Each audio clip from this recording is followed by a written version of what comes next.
देश में एक बार फिर से जनसंख्या विस्फोट को लेकर चर्चा तेज हो गई है। मॉनसून सत्र में प्राइवेट बिल लाने की तैयारी भी है। लेकिन सोचे, जिस देश के प्रधानमंत्री ने दुनिया में आबादी को बाजार बनाकर पेश किया, उनकी ही पार्टी के नेताओं को देश की आबादी से नफरत है। तो ऐसे में सवाल यह है कि जनसंख्या परेशानी या फिर डील न कर पाने की नाकामी है, इसलिए नई जनसंख्या नीति लाने की तैयारी है। जब मोदी के लिए देश की जनता एसेट है, तो फिर यूपी के मुख्यमंत्री योगी आदित्यनाथ के लिए जनसंख्या विस्फोट क्यों है? अब सोचिए, प्रधानमंत्री मोदी को योगी आदित्यनाथ आदर्श मानते हैं। भाषणों में माननीय प्रधानमंत्री का गुणगान गाते सुना ही होगा। एक भाषण में ना जाने कितनी बार माननीय प्रधानमंत्री का जिक्र होता है। तो फिर आदर्श मोदी के एसेट के खिलाफ योगी क्यों है?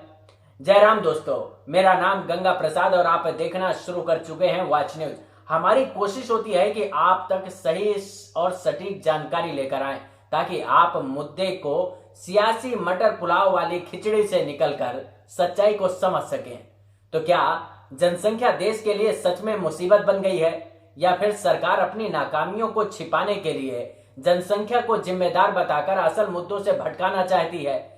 क्या सरकार स्वास्थ्य, शिक्षा, सुरक्षा में फेल हो गई, इसलिए जनता को गुमराह करने के लिए खेल खेल रही है? और अगर जनता के लिए हम दो हमारे दो वाला फॉर्मूला लागू हो सकता है, तो फिर माननीयों पर मेहरबानी क्यों है?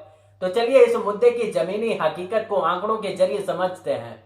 लेकिन उससे पहले आपसे सवाल ये है कि किस देश की जनसंख्या भारत से ज्यादा है? इसका उत्तर आप कमेंट सेक्शन में जाकर दीजिए। क्या आप भी मुसलमानों को जनसंख्या विस्फोट के लिए जिम्मेदार मानते हैं? और अगर मानते हैं तो आपके क्या तर्क हैं, ये भी आप बताइएगा। मैं आंकड़ों के साथ जनसंख्या की कहानी को बताने की कोशिश करता हूं। वैसे जिन राष्ट्र भक्तों को लगता है कि अगर ऐसा ही रहा तो आने वाले समय में 80% हिंदुओं पर 19% मुस्लिम राज करने लगेंगे, ऐसे तर्क आपके गले की फांस न बनकर गले के नीचे कैसे उतर जाते हैं? क्योंकि 20% से ज्यादा मुस्लिम आबादी वाले राज्यों में बच्चे पैदा करने की दर में गिरावट देखने को मिल रही है। लक्षद्वीप में लगभग 64,473 लोग रहते हैं।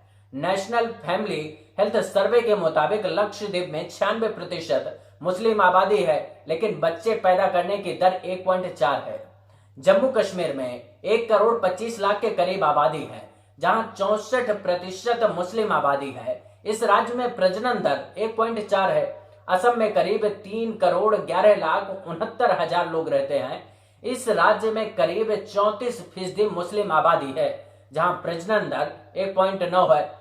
पश्चिम बंगाल में कुल आबादी करीब 9,03,00,000 के आसपास है, जहां मुस्लिम आबादी 27% के करीब है और बच्चे पैदा करने की दर 1.9 है।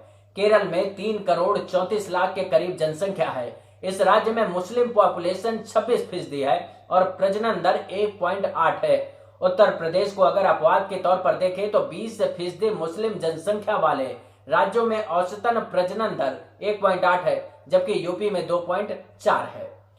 जैसे यूपी सरकार को पॉपुलेशन कंट्रोल करने की चिंता सता रही है, उस प्रदेश की जनता को समझना होगा, अगर ग्रामीण इलाकों को छोड़ दें तो शहरी इलाकों में बच्चे पैदा करने की दर 2.1 से भी कम है। यानी कि शिक्षित होने का असर शहरों में दिख रहा है, जबकि ग्रामीण इलाकों में जागरूकता की कमी के चलते बच्चे पैदा करने की दर शहरों से थोड़ा ज्यादा है।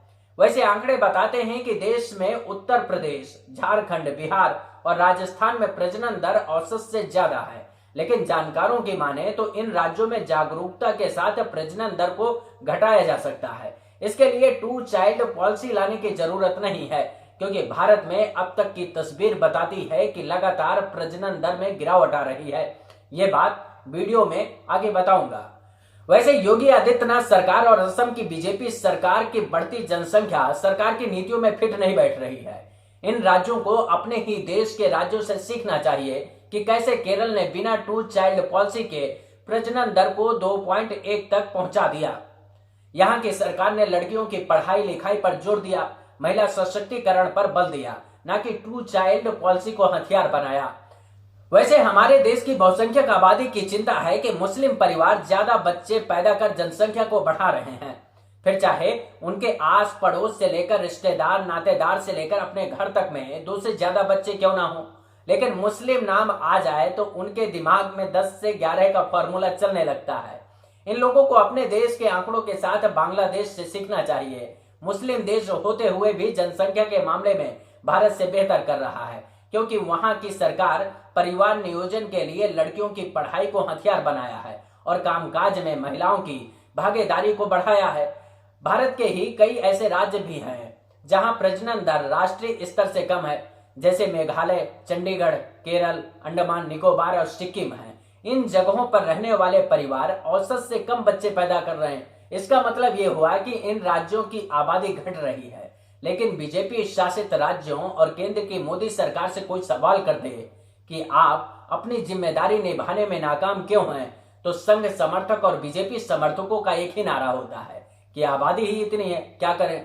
वो चाहे पेट्रोल और डीजल की महंगाई पर सवाल क्यों ना हो, तो जवाब होगा कि आबादी ही इतनी है, क्या करें। कोरोना काल में ऑक्सीजन और अस्पताल क्यों नहीं मिले लोगों को, तो कहेंगे कि जनसंख्या ही इतनी है। बेरोजगारी पर सवाल करो तो कहेंगे कि जनसंख्या ही इतनी। शिक्षा पर सवाल करो तो कहेंगे कि जनसंख्या ही इतनी। क्राइम पर पूछो तो कहेंगे कि जनसंख्या ही इतनी।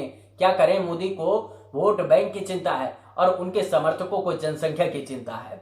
इसलिए प्रधान सेवक जनसंख्या के साथ खड़े हो जाते हैं और उनको आदर्श मानने वाले योगी आदित्यनाथ जनसंख्या को हर मुसीबत की जड़ बताते फिरते हैं। तो क्या सच में यूपी में 1975 वाली कांग्रेस नीति को लाना जरूरी है? मतलब योगी आदित्यनाथ सरकार ने जनसंख्या नियंत्रण के बहाने जो नसबंदी का प्लान तैयार किया है, क्या वो लोगों को जागरूक कर नहीं किया जा सकता है? वैसे सरकार ने लोगों से इस पर सुझाव मांगे हैं। वैसे योगी सरकार 2021 से 30 तक जनसंख्या नीति लागू रखने का प्लान तैयार किया है। इस नीति की मदद से 2026 तक 2.1 और 2030 तक प्रजनन दर 1.9 तक लाने का प्लान है। सरकार की नीति कहती है कि 2 से ज्यादा बच्चे होने पर सरकारी नौकरी नहीं मिलेगी, सरकार की योजनाओं का लाभ भी नहीं मिलेगा, लेकिन सरकार डायरेक्ट और इनडायरेक्ट टैक्स उनकी कमाई से भी वसूलेगी। मतलब यह है कि सरकार अपनी जिम्मेदारी से पल्ला झाड़ लेगी और आपको कूड़ादान समझकर किनारे लगा देगी, लेकिन उस कूड़ेदान से होने वाली कमाई पर नजर रहेगी। सरकारी कर्मचारियों को शपथ पत्र देना होगा कि जनसंख्या नीति के खिलाफ नहीं जाएंगे और अगर जाएंगे तो अपनी नौकरी से इस्तीफा देने के लिए तैयार रहेंगे। ये नियम यूपी में तो लागू होगा, लेकिन दूसरे राज्यों के लोगों को सरकार कैसे रोकेगी? यानी कि बिहार के किसी नागरिक को अगर केंद्र यूपी में भेजेगा तो क्या यूपी सरकार उसके 3 बच्चे होने पर नौकरी से निकाल देगी, या उसे हवा में टांग देगी, या फिर फांसी पर लटका देगी? क्या करेगी? ये तो नीति नियंताओं ने बताया नहीं है। स्थानीय और पंचायत चुनाव में 2 बच्चों से ज्यादा होने पर जनता चुनाव नहीं लड़ पाएगी, लेकिन विधायक और सांसदों पर यह नियम क्यों नहीं लागू होगा? ऐसा क्यों हो रहा है सरकार? क्या इस देश के माननीयों के बच्चों की जनगणना नहीं होती है, या फिर वो लोग जनसंख्या नहीं बढ़ाते हैं? सरकार की पॉलिसी में सिर्फ जनता को ही क्यों विलेन बनाया गया है? जब जनता के लिए 2 पर नसबंदी, तो फिर नेताओं के लिए क्यों नहीं पाबंदी? राशन कार्ड में 4 से ज्यादा सदस्यों के नाम नहीं लिखे जाएंगे, और अगर उससे ज्यादा हो जाएंगे तो क्या सरकार उसे भूखा मरने के लिए छोड़ देगी? वैसे जब सरकार जनसंख्या नियंत्रण नीति की शर्तें जनता पर थोप ही रही है, तो फिर जनता को इस बात की गारंटी क्यों नहीं देना चाहिए कि जो शर्तें पंचायत चुनाव में आम लोगों के लिए लागू होंगी, वही शर्तें विधानसभा और लोकसभा के उम्मीदवारों पर भी लागू होंगी? जिनके 2 बच्चे, उनको सरकारी नौकरी की गारंटी क्यों नहीं दी जा सकती है? इसके साथ ही विधानसभा और लोकसभा में 2 बच्चों से ज्यादा वाले नेताओं को टिकट क्यों देना चाहिए? यूपी में बीजेपी के 24 विधायक ऐसे हैं जिनके 5 से ज्यादा बच्चे हैं। सबसे ज्यादा शाहजहांपुर के तिलहर सीट से विधायक रोशन लाल वर्मा के 8 बच्चे हैं। इसके बाद बहराइच के नानपारा से विधायक माधुरी वर्मा के 7 बच्चे हैं, जबकि रॉबर्ट्सगंज से अपना दल इसके सांसद पकौड़ी लाल के 7 बच्चे हैं। बाकी की बीजेपी के 24 विधायकों की लिस्ट देख लीजिए जिनके 5 से ज्यादा बच्चे हैं। यूपी से मोदी कैबिनेट में शामिल 5 सांसद ऐसे हैं जिनके 2 से ज्यादा बच्चे हैं। भानु प्रताप वर्मा के 5 बच्चे हैं, बीएल वर्मा के 5 बच्चे, कौशल किशोर के 4 बच्चे, अजय मिश्र के 3 बच्चे और राजनाथ सिंह के 3 बच्चे। ऐसा नहीं है कि बीजेपी से जुड़े विधायकों के ही ज्यादा बच्चे हैं, बल्कि विपक्ष से 50 विधायकों की लिस्ट भी है जिनके 2 से ज्यादा बच्चे हैं। तो सवाल है कि एक विधान एक निशान की बात करने वाले जनता के लिए दो का कानून बनाएंगे और खुद के लिए कितने भी बच्चों की छूट देंगे। ये दोगलापन जनता के साथ है क्यों? वैसे पहले ज्यादातर परिवार सुरक्षा की दृष्टि को देखते हुए बच्चे पैदा करते थे, क्योंकि तब मृत्यु दर ज्यादा थी, मेडिकल सुविधाएं नहीं थी। लेकिन अब सुविधाओं के साथ प्रजनन दर में लगातार सुधार देखने को मिल रहा है। यूपी में 2001 में प्रजनन दर 4.4 थी, जो 10 साल बाद यानी कि 2011 में 2.6 के करीब पहुंच गई। इसका मतलब यह है कि 2001 से 2011 के बीच प्रजनन दर 1.8 की कमी आ गई।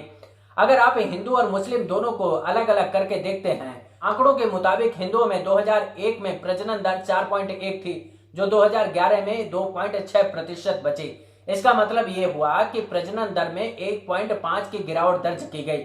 वहीं मुस्लिम परिवारों में 2001 में प्रजनन दर 4.8 थी, जो 2011 में घटकर 2.9 हो गई। इसका मतलब ये है कि 1.9 की गिरावट आई। अगर आप इंडिया की बात करें तो 1971 में प्रजनन दर 5.2 थी, 1981 में घटकर 4.5 हुई, 1991 में और घटकर 3.6 हो गई, 2001 में और घटी उसके बदौलत 3.1 हो गई, जबकि 2011 में प्रजनन दर 2.2 रह गई।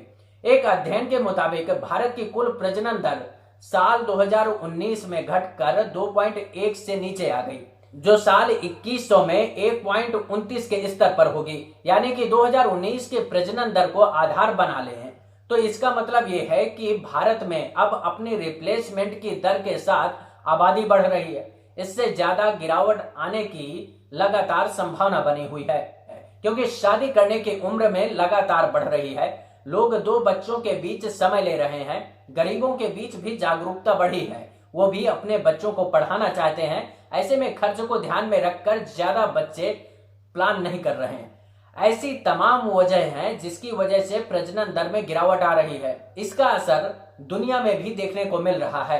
अगर बच्चे पैदा करने की दर को देखें तो इस समय ताइवान में प्रजनन दर 1.07 है, जो सबसे कम है। साउथ कोरिया में 1.09 है और सिंगापुर में 1.15, जापान में 1.38, जर्मनी में 1.48, अमेरिका में 1.84 और ब्रिटेन में 1.86 है। यानी कि विकसित देशों में तो रिप्लेसमेंट लेवल 2.1 से भी कम है। वैसे कहा तो जा रहा है कि इस सदी के अंत तक सबसे ज्यादा आबादी वाले 5 देश होंगे, जिसमें भारत, नाइजीरिया, चीन, अमेरिका और पाकिस्तान शामिल हैं। फिर भी अब अगर योगी सरकार को जो लगता है वही आपको लगता है तो ठीक है, 2 चाइल्ड पॉलिसी को अपनाइए और सरकार का गुणगान गाइए, क्योंकि बहुत से लोगों के दिमाग में पिछले कुछ सालों में हिंदू मुसलमान के खिलाफ बनाई गई नफरत की दीवार ने उनकी सोच को कुंद कर दिया है और ये बात उनके समझ में नहीं आएगी, क्योंकि इस नीति के दायरे में फंसकर ज्यादातर हिंदू परिवार परेशान होंगे। हिंदुस्तान टाइम्स के मुताबिक जनसंख्या नियंत्रण नीति के दायरे में 83% हिंदू आएंगे, 21.6% हिंदू एससी होंगे, 13% मुस्लिम इसके दायरे में आएंगे, 11.6% हिंदू अपर कास्ट से जुड़े हैं, 10.2% हिंदू एसटी से जुड़े हैं और अदर में 4.1% लोगों को नुकसान होगा। वैसे सरकार जनसंख्या नियंत्रण नीति क्या सोच कर ला रही है, इस पर बात नहीं कर रहा हूं, क्योंकि आप लोग जानते और समझते हैं। जबकि आंकड़े बहुत साफ बता रहे हैं कि जिस तेजी के साथ देश में शिक्षा का स्तर बढ़ रहा है और लोगों के बीच जागरूकता बढ़ रही है, उसका असर बच्चों के पैदा करने की दर में गिरावट के तौर पर दिखाई दे रहा है। सरकार जिस नीति को लागू कर रही है, क्या उसके पीछे सरकार ने कोई स्टडी तैयार की है? क्या सरकार ने 2011 के बाद कोई अब तक जनगणना कराई है जिससे पता चल सके कि आज की तस्वीर क्या है? क्योंकि चीन ने अपने देश में 1 चाइल्ड पॉलिसी को लागू किया, जिसके दम पर जनसंख्या नियंत्रण करने में कामयाबी मिलती तो दिखाई दी, लेकिन उसका नुकसान भी देखने को मिल रहा है, क्योंकि चीन में जरूरत से ज्यादा लोग बुढ़ापे की तरफ बढ़ रहे हैं और उसके मुकाबले नौजवानों की संख्या कम हुई है। चीन में जनगणना के काम को बहुत गंभीरता से लिया जाता है, क्योंकि जनसंख्या को देखते हुए योजनाएं तैयार की जाती हैं। यही कारण है कि चीन ने 1979 से लागू 1 चाइल्ड पॉलिसी को बदलकर 2016 में 2 चाइल्ड पॉलिसी में कन्वर्ट किया, जिसका असर यह हुआ कि 2016-17 में 13 लाख ज्यादा बच्चे पैदा हुए। लेकिन चीन में बुजुर्गों की बढ़ती जनसंख्या को सहारा देने और चीन में कामकाज करने वाले युवाओं की कमी को पूरा करने के लिए चीनी सरकार ने 3 बच्चे पैदा करने की छूट दे दी, क्योंकि वन चाइल्ड पॉलिसी की वजह से चीन में आबादी का संतुलन बिगड़ा। वन चाइल्ड पॉलिसी का असर क्या होता है? जनसंख्या में बेशक सबसे ज्यादा गिरावट आती है, लेकिन वन चाइल्ड पॉलिसी के कारण लिंग अनुपात में बड़ा अंतर सामने आ जाता है। इसका असर भारत में भी देखने को मिल सकता है, क्योंकि ज्यादातर भारतीय परिवारों की सोच लड़कियों की जगह लड़कों को प्रेफर करते हैं। ऐसे में लड़कियों की संख्या में तेजी से गिरावट आ सकती है। इस पॉलिसी की वजह से भ्रूण हत्या के मामलों में उछाल आ सकता है। उसकी वजह से महिलाओं की तकलीफ और ज्यादा बढ़ जाएगी। जब भारत में जनसंख्या विस्फोट को थामने के लिए जनसंख्या नीति को लागू करने के लिए चर्चा हो रही है, तब भारत को चीन से सीखना चाहिए। क्या भारत 2 चाइल्ड पॉलिसी लाकर अच्छा कर पाएगा? क्योंकि चीन में ना तो 1 चाइल्ड पॉलिसी चली और ना ही 2 चाइल्ड पॉलिसी चली। अब तो चीन में 3 चाइल्ड पॉलिसी की भी छूट दी जा चुकी है। इसका मतलब ये है कि चीन की अचानक से बढ़ी आबादी के बाद आए बुढ़ापे के कारण चीन में काम करने वाले लोगों की कमी को देखने को मिल रही है, जिसका असर चीन की नीतियों पर भी पड़ेगा। तो क्या हमारा देश इसके लिए तैयार है, या फिर अपनी नाकामी को छिपाने के लिए शोरगुल मचाना ही नेताओं का मकसद है? इस वीडियो में इतना ही, लेकिन इस वीडियो को लाइक करना और अगर सब्सक्राइब नहीं किया है तो चैनल को सब्सक्राइब कर लीजिएगा। इसके साथ ही कमेंट सेक्शन में जाकर कमेंट कीजिएगा, ताकि ये वीडियो और लोगों तक पहुंच सके। साथ ही मैं अपने सभी वीडियो टेलीग्राम में डालता रहता हूं, तो उसको भी ज्वाइन कर लेंगे, तो आपको हर वीडियो का नोटिफिकेशन भी मिलता रहेगा। नमस्कार।